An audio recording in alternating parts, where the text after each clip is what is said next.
বিসমিল্লাহির রহমানির রহিম। আমি আপনাদের সামনে আবারও নতুন একটা ভিডিও নিয়ে হাজির হলাম। ন্যারেশন পর্বের আমি বলেছিলাম ন্যারেশন 3 দিনই শেষ হবে। তার একটি অংশ কালকে বলেছিলাম যে 5টা জিনিস চিনতে হবে, 4টা পরিবর্তন জানতে হবে।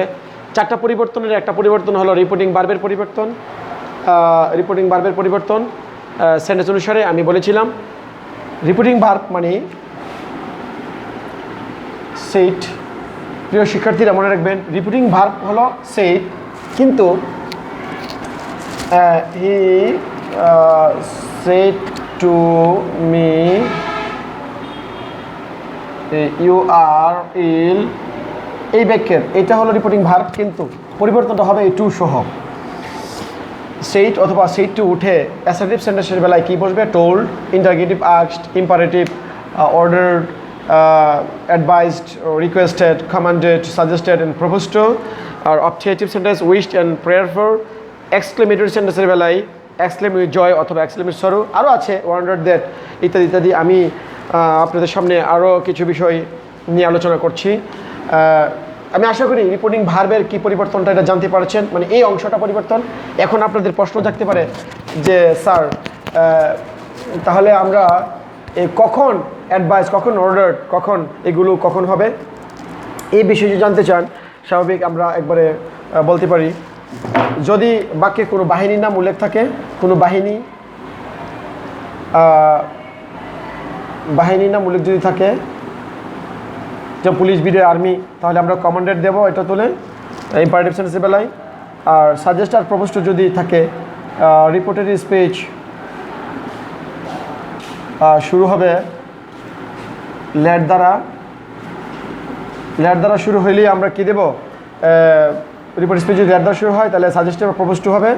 আর অপারেটিভ সেন্টেন্স তো আমরা বুঝি, স্ট্রাকচার জানলে আমরা বুঝতে পারবো। আর এখানে স্যার থাকলে স্বাভাবিক স্যার ইত্যাদি, সার্ভেন্ট, হ্যাঁ, চাকর, এরকম যদি থাকে, বাবা মা, এরকম থাকলে আমরা কি করব? আমি কিন্তু বাংলা লেখার চেষ্টা করি, কারণ বাংলাতে যাতে আপনারা বুঝতে পারেন। এটা হবে কি অ্যাডভাইসড। আর অর্ডার হলো বাবা, বিশেষ করে বাবা থাকবে বা কোনো বস থাকবে, এরকম বাক্য থাকলে আমরা কি হবে? অর্ডার দেব।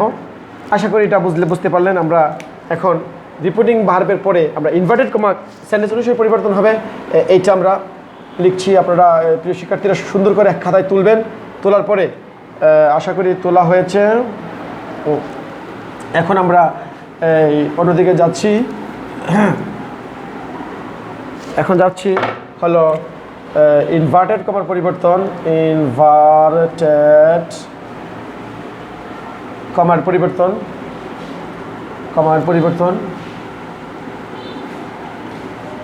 ইনভার্ট কমা মানে এই যে অংশটা, এই জায়গাটা পরিবর্তন কি হবে?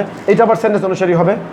অ্যাসার্টিভ সেন্টেন্সের বেলায় টোল্ড হবে, ইন্টারগেটিভের সময় ইফ হবে, ইম্পারেটিভের সময় এক জায়গায় টু হবে, এক জায়গায় নট টু হবে, এক জায়গায় নেভার টু হবে, হ্যাঁ, আরেক জায়গায়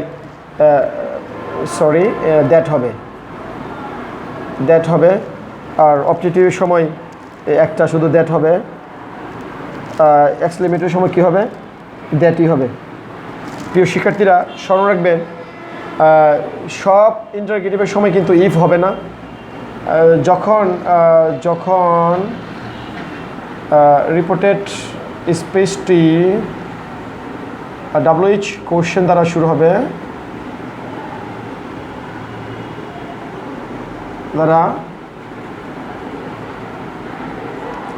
হবে, তখন ইফ বসবে না, WH হবে। হ্যাঁ, তাহলে এটা পরিষ্কার। অ্যাসার্টের সময় কি বসবে? টোল্ড। এই যে অংশটা এখানে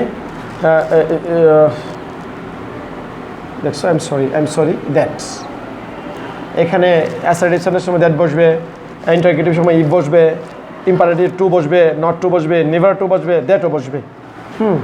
আচ্ছা, দ্যাট কখন? মনে রাখবেন, যখন মূল মেইন ভার্ব দিয়ে আমি এটা করছি,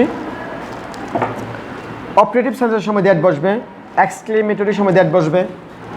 ইম্পারেটিভে কিন্তু অনেকগুলো, টু, নট টু, নেভার, হ্যাঁ, that, never to, that, not to, to, not to, never to এবং দ্যাট। অপটেটিভ শুধু দ্যাট, এক্সক্লেমেটরি দ্যাট, শুধু মনে রাখবেন। শুধু প্যাস হলো ইন্টারগেটিভ ইম্পারেটিভ, আর সব সেন্টেন্স 5টা সেন্টেন্স না, প্রিয় শিক্ষার্থী মনে রাখবেন 5টি মাত্র সেন্টেন্স। 5টি সেন্টেন্সের ইন্টারগেটিভ এবং ইম্পারেটিভের বেলায় শুধু একটু প্যাস আছে, আর বাকি সবগুলো সহ শুধু দ্যাট দ্যাট দ্যাট। এখানে ইন্টারগেটিভের সময় ইনভার্টেড কমাউটে ইফ বসবে। যখন রিপোর্টেড স্পিচ মানে এই অংশটা ডাব্লিউএস কোশ্চেন দ্বারা শুরু হবে, তখন কিছুই হবে না, ইফ হবে না, শুধু ডাব্লিউএসই থাকবে। আর এখানে প্যাস আছে, এখানে আমরা কখন টু হবে, কখন নট টু হবে, কখন নেভার টু হবে, কখন দ্যাট হবে। হ্যাঁ, মেইন ভার্ব দা আর এস শুরু হলে টু হবে, ডু নট দ্বারা আর এস শুরু হলে নট টু হবে, নিভার দ্বারা আর এস শুরু হলে নিভার টু হবে, লেট দ্বারা আর শুরু হলে দ্যাট হবে। বাকি সব তো ক্লিয়ার। আশা করি আমরা এই দুইটা পার্ট দেখেছেন। এখন আরেকটা পার্ট আমরা আলোচনা করব। আমরা রিপোর্টিং ভার্বের পরিবর্তন জানলাম, রিপোর্টেড ইনভার্টেড কমার পরিবর্তন জানলাম। এখন রিপোর্টেড স্পিচের সাবজেক্টের পরিবর্তন আমি আবারই বললাম, 4টি পরিবর্তন আমাদের জানতে হবে। মনে রাখবেন, 1 number reporting verb, 2 number inverted comma, 3 number reported স্পিচের সাবজেক্ট, 4 নাম্বার রিপোর্টেড স্পিচের ভার্ব। আমরা 3 নাম্বার পরিবর্তনটা জানতেছি এখন। জেনে রাখবেন, রিপোর্টেড স্পিচের সাবজেক্ট অনেকগুলো থাকতে পারে, মাত্র 3টি সাবজেক্টের পরিবর্তন হবে। আই, উই, ইউ, এই 3টি বাদে আর কোনো সাবজেক্টের পরিবর্তন হবে না। অর্থাৎ আমি, তুমি, আমরা, এই 3টি ছাড়া আর কোনো সাবজেক্টের পরিবর্তন হবে না। আমি বোর্ডে লিখেছি আই, উই, ইউ, এই 3টির পরিবর্তন হবে। তাছাড়া রিপোর্টেড স্পিচের সাবজেক্ট মানে এখানে আমি ফরম্যাটটা সাজালে এভাবে, রিপোর্টেড স্পিচের সাবজেক্ট যদি এখানে যদি আই, উই, ইউ ছাড়া বাকি অন্য কোনো কিছু থাকে, একদম পরিবর্তন হবে না, একদম পরিবর্তন হবে না। হ্যাঁ, যেমন ইউ যদি থাকে, রিপোর্টেড স্পিচের সাবজেক্ট ইউ থাকে, উত্তর লিখার সময় ইউটা উঠে যাবে, ইউ উঠে যাবে। তখন রিপোর্টিং ভার্বের অবজেক্টটি রিপোর্টেড স্পিচের সাবজেক্ট হিসাবে বসবে।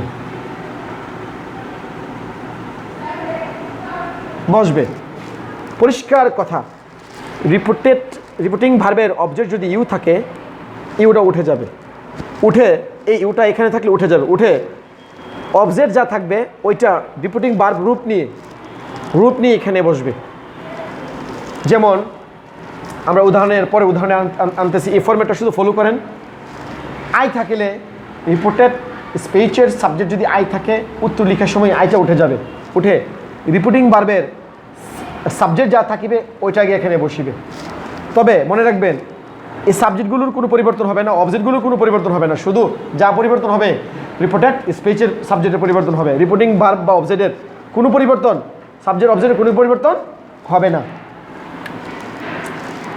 উইর বেলায় একটু কথা আছে, যা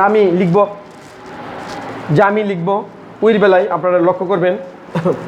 এটার উদাহরণ দিচ্ছি।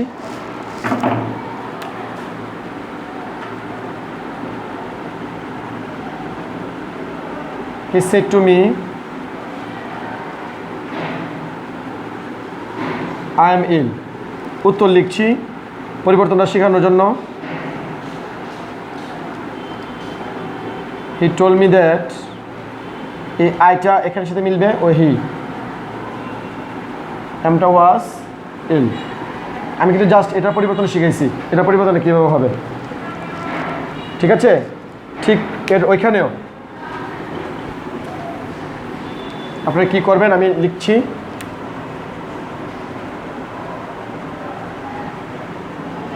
He said to me,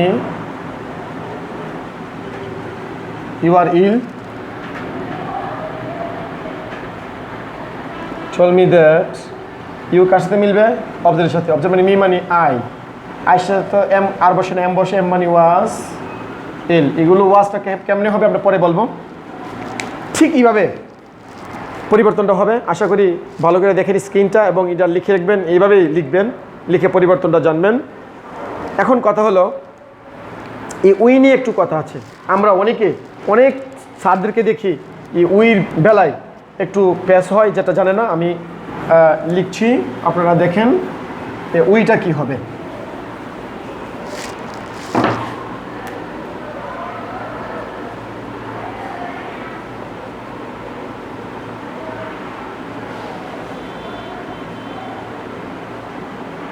he said to me, সে আমাকে বলল, হ্যাঁ we are ill, we are ইল, আমরা অসুস্থ। এখন আমাদের স্ট্রাকচারে প্রমাণ করছে যে উই তার সাথে পরিবর্তন হবে। এখন আমাদের প্রশ্ন, হি অর্থ কি, সে, আর উই অর্থ কি, আমরা। এখন কোনটা বড়, হি বড় না আমরা বড়, বেশি কোনটা? উই, পরিষ্কার কথা উই। তখন দেখা গেছে কি এখানে যদি উই থাকে, এই উইটা পরিবর্তন হবে, তবে অন্যরকম পরিবর্তন। এখানে হি বসবে না, আয়ের মতো হি বসবে না। যদি এখানে সিঙ্গুলার থাকে তাহলে এই উই এবং সিঙ্গুলারটা মিলে এখানে কি হয়ে যাবে, দে হয়ে যাবে। এই জায়গায় আমরা শিক্ষার্থীরা অনেক ভুল করি। এই দেটা কোথা থেকে আসলো আমরা অনেকে বুঝতে পারি না। যেমন এটার উত্তরটা, হি told me that they were ill। আশা করি আপনারা এতটুকু বুঝতে পারছেন যে এখানে যদি সিঙ্গুলার থাকে এই দুইটা মিলে দে হয়ে যাবে। তবে হ্যাঁ, মনে রাখবেন এখানে যদি রিপোর্টিং ভার্বের সাবজেক্ট যদি উই থাকে বা দে থাকে তাহলে উই পরিবর্তন হয়ে দে হবে, আর উই থাকলে উই হবে। এই জায়গায় আপনারা আশা করি শিখেছেন। আমরা এই কালকের ভিডিওতে আমরা ভার্বের পরিবর্তন ইনশাল্লাহ দেব। আশা করি এই দুইটা পরিবর্তন, চারটা পরিবর্তনে আপনারা তিনটা পরিবর্তন জেনে গেছেন অলরেডি। ভার্বের কী পরিবর্তন হবে এটা আমি বলবো। এই যে ভার্বটা পরিবর্তন হয়েছে আর একটা ওয়ার হয়েছে, কেন হলো এটা আলাদা কালকে দেব। এবং আশা করি কালকে আমরা নেরেশন শেষ করবো। আপনারা যদি 3 দিন 4 দিনের লেকচার, 4টা লেকচার শুনেন, আশা করি নেরেশনের যে প্রবলেম থাকবে না ইনশাআল্লাহ। আসসালামু আলাইকুম ওয়া রাহমাতুল্লাহ।